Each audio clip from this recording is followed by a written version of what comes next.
ब्रह्मचारी हो, उद्देश्य ठीक हो, एक बार पढ़ लोगे, 1000 वर्ष अगर जीवित रहे, कभी भी पूछ लो बात आ जाएगी उसके दिमाग में। अब नाना प्रकार की क्रियाओं से ब्रह्मचर्य का नाश करे, अपने उद्देश्य का नाश करे, तो फिर यही बातें होती जो आप कह रहे हो। कक्षा 9 पढ़े, व्याकरण नहीं पढ़े, शास्त्री नहीं पढ़े, कहीं दूसरी जगह ऐसे नहीं गए कि बैठ के सत्संग सुन के सीख के बोल रहे, तो भगवद आश्रित हो जाओ सब। अब आप खुद समझना हमारी बात को, आप खुद अपना नाश कर रहे हैं। ब्रह्मचर्य का नाश वीर का नाश, जीवन का नाश है। ब्रह्मचर्य अगर सही है, आपने किसी तरह इधर उधर, तो ये प्रश्न ही नहीं रहेगा।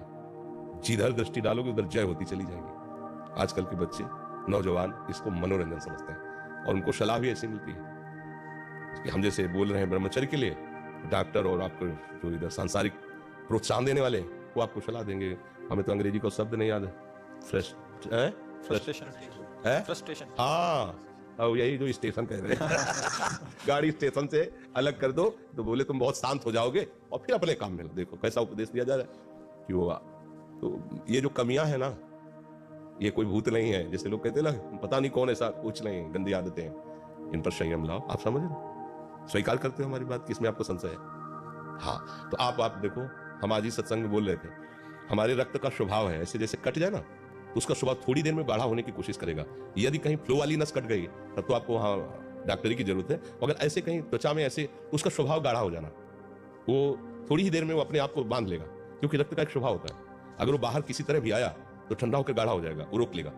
इसकी आखिरी परिणति है वीर्य, वो स्वयं से नहीं निकलता, वो इससे भी गाढ़ी वस्तु है, वो घर्षण से निकलता है।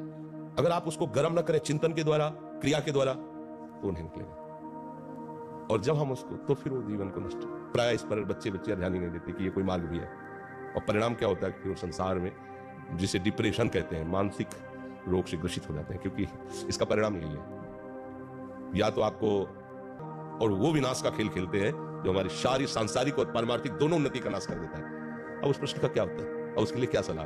आप सही ढंग से रहो, अच्छा खाओ पियो, थोड़ा व्यायाम करो, सबके प्रति पवित्र भाव, अभी आप आनंद में आने लगोगे। और जैसी आदतें आजकल हो रही, आनंद वाली तो है नहीं, तो पतन वाली ही है। 4 दोस्त मिलते हैं, मदिरा पान करते हैं, गांजा और तो और क्या ड्रग्स फ्रग्स। अब बताओ क्या होगा? आप इतना विष डाल रहे हो अपने अंदर, इसलिए विषैली चीजें डाल रहे हो, ऐसी गंदी आदतें डाल, आपका जीवन क्या होगा? कैसा खिलवाड़ किया जा रहा है मनुष्य शरीर से, जबकि ये देव दुर्लभ देही है भगवत प्राप्ति, इसके साथ कैसा? तो बच्चों को ना तो सत्संग मिल रहा है, ना शास्त्र स्वाध्याय मिल रहा है, ऐसा ही संग मिल रहा है जो पतन का कारण क्या हो रहा है। अच्छा, बहुत पढ़े लिखे हो और शराब पी के नाली के कीड़े की तरह पड़े हो, माता पिता का अपमान कर रहे हो, मनमानी व्यभिचार कर रहे हो, पढ़ाई लिखाई क्या हुआ? पढ़ा लिखा भाई, विद्या तो वही जो विनय, पवित्रता, शालीनता, सभ्यता, नम्रता, ये तो सद्गुण विद्या में आज की रह नहीं रहे। पढ़े लिखे माता पिता को ऐसे डांट देते जैसे कोई नौकर से बात करता है, हम स्वतंत्र हैं। अरे विषयों के गुलाम तो कब स्वतंत्र हो गया? स्वतंत्र तो परमहंसजन होते हैं, जिन्होंने इंद्रियों को अब जीत लिया और भगवदानंद में मस्त हो, वो स्वतंत्र है। इंद्रियों के गुलाम तुम स्वतंत्र हो, जो विषय जब चाहता है तुम्हें गिरा, तुम स्वतंत्र हो। माता पिता, गुरु, शास्त्र, इनकी परतंत्रता स्वीकार करने वाला ही स्वतंत्र होता है।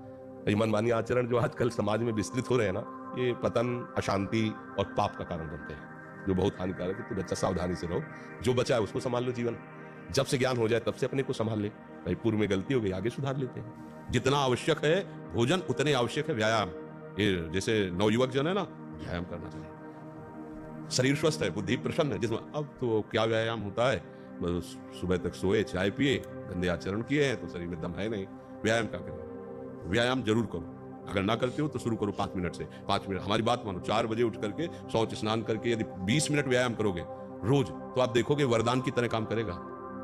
दवा कोई वर्जिश से बेहतर नहीं, नुक्शा है कम खर्च, बाला नसेन शक्ति बढ़े, फुर्तील है, चोट न अधिक पीड़ा, अन्न पचे चंगा रहे, कसरत सदा सहाय। ऐसा थोड़ी, अगर हमारी किडनी नहीं खराब होती ना, जब हमारी किडनी पूरी पूर्णतया खराब हो गई, हमें एक संत थे जो किडनी जिनकी फेल थी, उन्होंने कहा अगर अब आप व्यायाम करते तो फट जाएगी, क्योंकि फूल चुकी है। उस दिन से व्यायाम बंद किया, जब से सुधी संभाला हो 45 मिनट, कई मिनट सर के बल खड़े होना, बिना किसी सपोर्ट के सर के बल खड़े होना, दंड बैठक मारना, और भी आसन में 45 मिनट। ब्रह्मचर्य ऐसे थोड़ी रह जाता है कि खाओ पियो ब्रह्मचारी रह जाओगे, नहीं। 45 मिनट व्यायाम करके पूरे वृंदावन की परिक्रमा करके अपने ठाकुर की सेवा, गुरु जी के 2 बजे प्रसाद पाते थे मांग करके, चाय नाश्ता सब कुछ ले, 24 घंटे में ब्रजवासी का 2 बजे प्रसाद पाते थे। ये तो आज रोक दिया है तो श्री जी ने सुविधा दे दी, नहीं तो जी ही नहीं पाते।